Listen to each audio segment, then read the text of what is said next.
Diplomat, পেশাদার কূটনীতিক। শুধু একবারে কেউ রাষ্ট্রদূত হয় না, আমরা অনেক কিছুর মধ্যে দিয়ে যাই।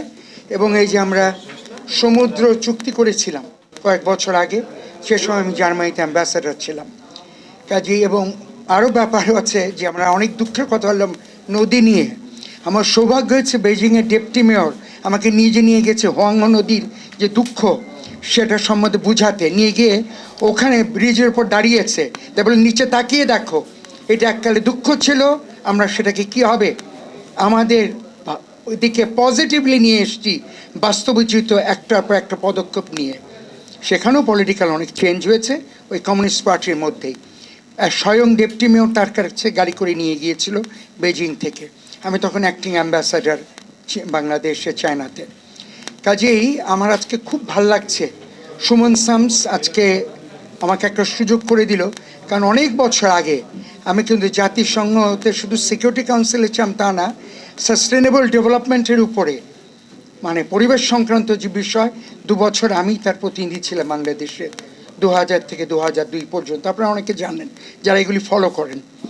কাজেই আমার সুযোগ হচ্ছে আবারও এই প্রক্রিয়ার সাথে এখন টেবিলের ওপার থেকে যুক্ত হওয়া, অর্থাৎ আমার একজন অভিজ্ঞতা সম্পন্ন মানুষ হিসেবে, এখন আর হয়তো এক্সপার্ট হিসাবে না, কিন্তু সুযোগ বা সময় পেলে লেখালেখির মধ্যে দিয়ে গবেষণার মধ্যে দিয়ে আমরা আমাদের অভিজ্ঞতা নতুন প্রজন্মের সাথে শেয়ার করতে পারি। এখন আমার সময় যে অ্যাসিস্ট্যান্ট সেক্রেটারি ছিল সে এখন ভারতে আমাদের হাই কমিশনার।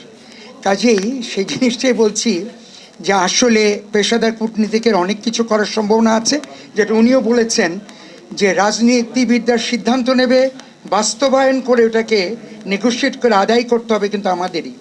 কথা কিন্তু কয়েকজন ভাষাতে এসছে, আমিও তাদের একজন। দেবেগৌদার ভিজিটের সময় আমাদের কিছু দায়িত্ব দেওয়া হয়েছিল, কেমন করে ওই জিনিসটাকে একটু কি বলবো আপনার সুন্দর করে উপস্থাপন করেও তার কাছ থেকে আদায় করে নেওয়া যায়। তার আগে কিন্তু জ্যোতি বসুরও ভিজিট হয়েছিল, আপনারা সকলে জানেন, একটার পর একটা হয়েছে। এইগুলিও কিন্তু আমাদের বর্তমান সরকারেরও এইসব ব্যাপারগুলির সম্বন্ধে জানতে হবে। যারা ওই সময় যুক্ত ছিল বা পরবর্তীতে এখনও আছে, এনারা আছেন প্রকৌশলী বলবো না আমি, বোদ্ধা যারা নদী বোদ্ধারা যারা আছেন, পরিবেশের যারা ব্যাপারে উচ্চকিত যারা আপনারা আছেন, তাদেরকেও তাদের মতো করে দাবি করতে হবে এবং দেখতে হবে সুসম্পর্ক রেখে, যে কথাও কয়েকজন বলেছে।